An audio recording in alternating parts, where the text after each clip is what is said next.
आज के इस वीडियो में हम एक और बहुत ही इंटरेस्टिंग प्रॉब्लम के सॉल्यूशन को सी लैंग्वेज में इम्प्लीमेंट करना सीखेंगे। तो चलिए एक छोटी सी कहानी से इस प्रॉब्लम को समझते हैं। आप आज एलेक्स रोज की तरह ही मॉर्निंग वॉक पे निकला है। मॉर्निंग वॉक करते समय एलेक्स ने जॉन को देखा। जॉन एलेक्स का फ्रेंड है जो कि उसी के मोहल्ले में रहता है। तो एलेक्स ने जॉन को जब बहुत दिनों के बाद देखा तो एलेक्स ने सोचा कि जॉन तो बहुत दिनों के बाद दिख रहा है, क्या पता कहाँ गया था। तो एलेक्स जॉन के पास गया और जॉन से पूछा कि जॉन, इतने दिन से आप कहाँ थे, दिखे नहीं। तो जॉन ने बताया कि मैं अपने फैमिली के साथ वर्ल्ड टूर पे गया था। वर्ल्ड टूर पे मतलब जॉन जो है पूरी दुनिया घूम के आया है। तो एलेक्स ने पूछा कि अरे वाह, ये तो बहुत अच्छी बात है। तो जॉन, कितने दिन का था ये वर्ल्ड टूर? तो जॉन ने बताया कि वर्ल्ड टूर 770 डेज का था। तो एलेक्स ने सोचा कि जो कल मैंने कॉन्सेप्ट सीखा था उस कॉन्सेप्ट का यूज करके क्या मैं इस 770 डेज को ईयर, मंथ, वीक्स और डेज में कन्वर्ट कर सकता हूँ क्या? क्योंकि कल का कॉन्सेप्ट भी कुछ ऐसा ही था। अगर आपको नहीं पता कि एलेक्स ने कल क्या सीखा था तो आप ऊपर आई बटन में क्लिक करके वो वीडियो देख सकते हैं जिसमें एलेक्स ने कल जो कॉन्सेप्ट सीखा था। तो कल का कॉन्सेप्ट भी तो ऐसा ही था कि हमारे पास सेकंड्स दिए हुए थे और हमें उसको आवर, मिनट और सेकंड्स में कन्वर्ट करना था। तो क्या थोड़ा सा अगर एलेक्स अपना दिमाग यूज करे तो इस प्रॉब्लम को भी सॉल्व कर सकता है। जैसा कि हमको पता है कि एलेक्स मैथ में थोड़ा वीक है। तो एलेक्स ने थोड़ा थोड़ा गेस कर लिया। कैसे गेस किया? उसने बोला कि एक ईयर में मैं मान लेता हूँ कि 365 डेज होते हैं। वैसे 366 भी डेज होते हैं लीप ईयर में, लेकिन लीप ईयर को हम अभी कंसीडर नहीं करते हैं। मंथ में 30 डेज होते हैं। एलेक्स ने बोला कि 31 डेज वाले को भी कंसीडर नहीं करते हैं। पहले इजी जी चीज सॉल्व कर लेते हैं। वीक में 7 डेज होते हैं और डेज फिर जितने बचे उतने तो हैं ही। तो एलेक्स ने सोचा कि 365 प्लस 365 कितना आएगा। तो 365 और 365 को जब जोड़ेंगे तो हमें क्या मिलेगा? 730। तो एलेक्स ने कहा कि चलो कम से कम 2 साल तो हो गए। उसके बाद कितना और बचा? 40 और बचा। तो क्योंकि 770 टोटल डेज थे उसमें से 730 माइनस कर दिए। क्यों? क्योंकि 730 में 2 ईयर हो गए। तो हमें ईयर की वैल्यू क्या मिल गई? 2 मिल गई। फिर हमें जो 40 दिन बचे, जो कि क्योंकि एलेक्स ने कल पढ़ा था, है ना, सेकंड और मिनट वाला कॉन्सेप्ट उसने पढ़ा था। तो इसीलिए वो गेस कर पा रहा है कि जो जो वैल्यूज ईयर कैलकुलेट करने के लिए यूज हो गई हैं उनको अब हमें फर्दर कैलकुलेशन में कंसीडर नहीं करना है। तो अब जो उसके पास 40 डेज बचे उसमें से 1 मंथ निकल आएगा क्योंकि 30 दिन का एक महीना होता है। तो अब उसके पास 10 दिन बचे। तो एलेक्स को पता चल गया कि 1 मंथ। अब जो 10 दिन बचे उसमें से 7 दिन का एक हफ्ता निकल जाएगा तो एक वीक भी हो गया। और उसके बाद फिर कितने दिन बचा? 3 दिन बचा। तो एलेक्स को बड़ी खुशी हुई कि अरे वाह, मैंने ये तो कैलकुलेशन काफी सही सही कर ली कि जो 770 डेज का टूर में जॉन गया था उसका मतलब ये है कि जो टूर था वो 2 साल, 1 मंथ, 1 वीक और 3 दिन का था। तो एलेक्स को लगा चलो मैं तो काफी समझदार हो गया अब। लेकिन एलेक्स ने सोचा कि अगर मैं ऐसे ही इस प्रॉब्लम को सॉल्व करता रहूंगा और मुझे मान लीजिए कोई बड़ा नंबर मिल गया, मान लीजिए एलेक्स को मिल गया 11,335 या 11,353 दिनों में कितने साल, कितने मंथ और कितने वीक और कितने डेज होंगे, तो ऐसे निकालने में एलेक्स की हालत खराब हो जाएगी। तो एलेक्स को लगा कि लॉजिक और प्रोग्रामिंग तो बहुत इंपॉर्टेंट चीज है, ये मुझे सीखनी चाहिए। तो फिलहाल एलेक्स जो है वो परेशान है क्योंकि उसको छोटे नंबर के लिए तो कैलकुलेशन कर सकता है लेकिन बड़े नंबर के लिए कैलकुलेशन करने में उसको टाइम भी बहुत लगेगा और मेहनत भी बहुत लगेगी। तो क्यों ना हम लोग एलेक्स के लिए एक ऐसा सी प्रोग्राम बनाए जिसमें यूजर एक नंबर दे और हमारा काम ये हो कि उन नंबर्स को ईयर, मंथ, वीक और डेज में डिवाइड कर देना। तो आज की इस वीडियो के लिए हमारा टारगेट आउटपुट कुछ इस तरीके से रहेगा कि यूजर से हम एक इनपुट लेंगे, एक नंबर लेंगे जो कि टोटल नंबर ऑफ डेज होंगे। फिर हमारा काम क्या होगा कि उन टोटल नंबर ऑफ डेज को कन्वर्ट करना ईयर, मंथ, वीक्स और डेज में। तो हमें इस प्रॉब्लम को सॉल्व करने के लिए कुछ फॉर्मूलेज पता होने चाहिए। तो ये वो लिस्ट ऑफ फॉर्मूलेज हैं जो हमें पता होना चाहिए इस प्रॉब्लम को सॉल्व करने के लिए। ये फॉर्म लोग चले के करके देख लेते हैं। तो सबसे पहले जो आपको टोटल नंबर ऑफ डेज दिए हैं, अगर आप उनको 365 से डिवाइड करते हैं तो आपको नंबर ऑफ ईयर्स मिल जाएंगे। अब जो डेज आपके ईयर कैलकुलेट करने में यूज हो गए हैं उनको आप क्या कर लीजिए, सब्ट्रैक्ट कर लीजिए टोटल नंबर ऑफ डेज में से।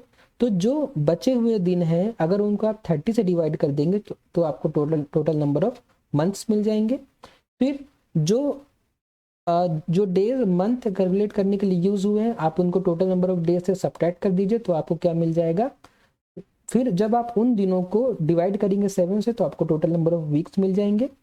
और उसी प्रकार से जब आप जो वीक्स कैलकुलेट करने के लिए जो आपने डेज यूज कर लिए हैं उनको जब आप सब्ट्रैक्ट कर देंगे टोटल नंबर ऑफ डेज से तो आपको क्या मिल जाएंगे, जो बचे हुए दिन हैं वो मिल जाएंगे।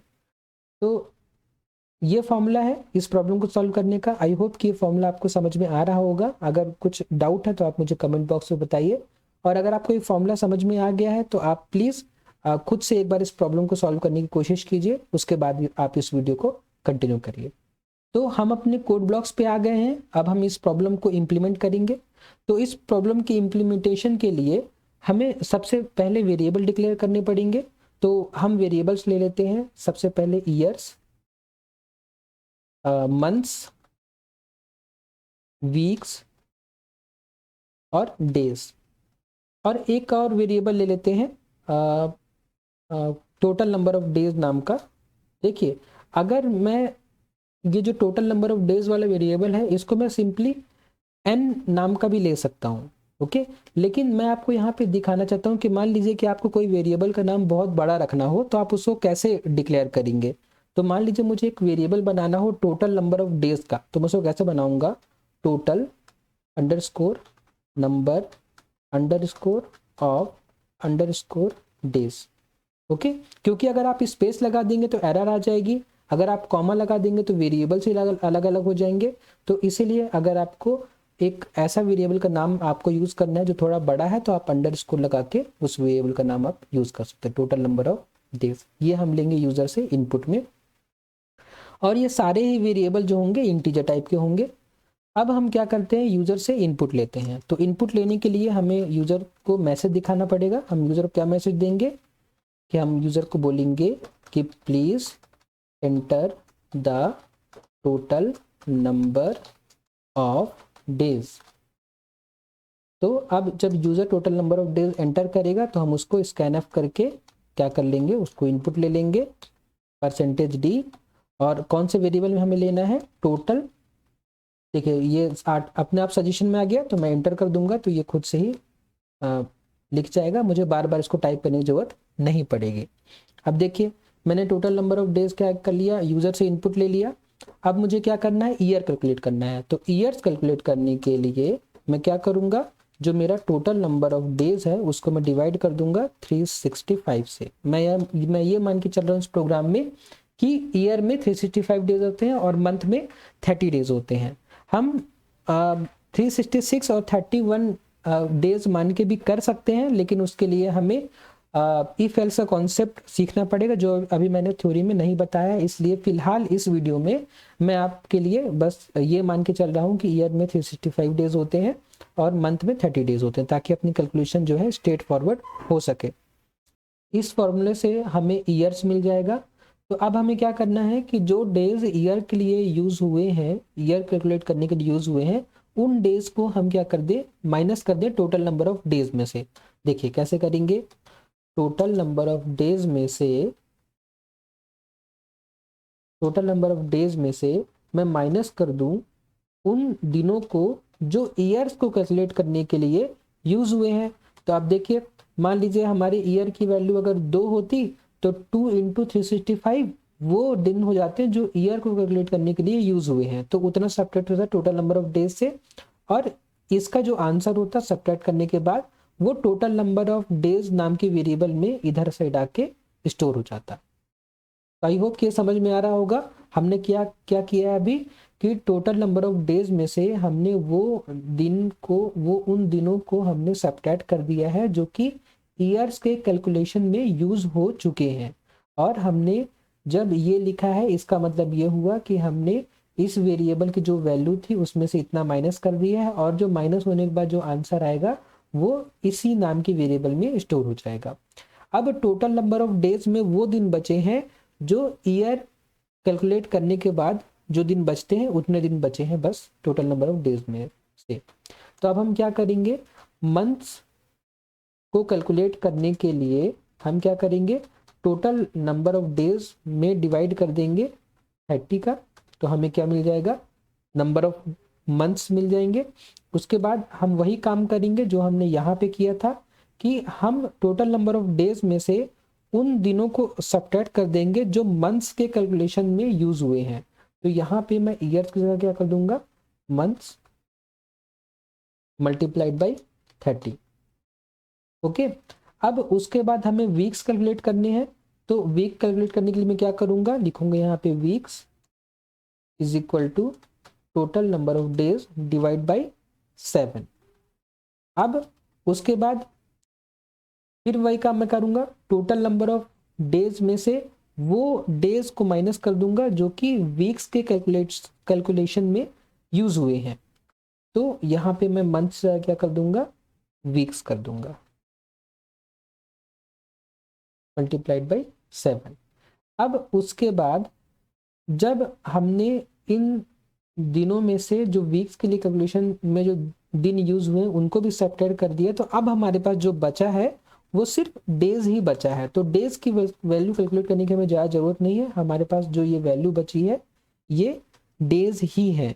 तो हम डायरेक्ट इसको लिख देते हैं ऐसे। उसके बाद मैं आंसर प्रिंट कर देता हूँ। आंसर प्रिंट करने के लिए मैं क्या करूँगा, मैं देखूंगा कि कैसे फॉर्मेट में हमको आंसर चाहिए। तो हमें किस फॉर्मेट में आंसर चाहिए मैं देख लेता हूँ। In percentage d days there will be इतना ईयर इतना मंथ, हमें ऐसा आउटपुट चाहिए ना। तो मैं क्या लिखूंगा, यहाँ पे लिखूंगा, मैं यहाँ स्लैशिंग कर देता हूँ पहले, और सॉरी डबल कोट्स लगाना बहुत जरूरी है। तो डबल कोट्स लगा के मैं स्लैशिंग कर दूंगा, फिर लिखूंगा in percentage d days there will be percentage d years, percentage d months,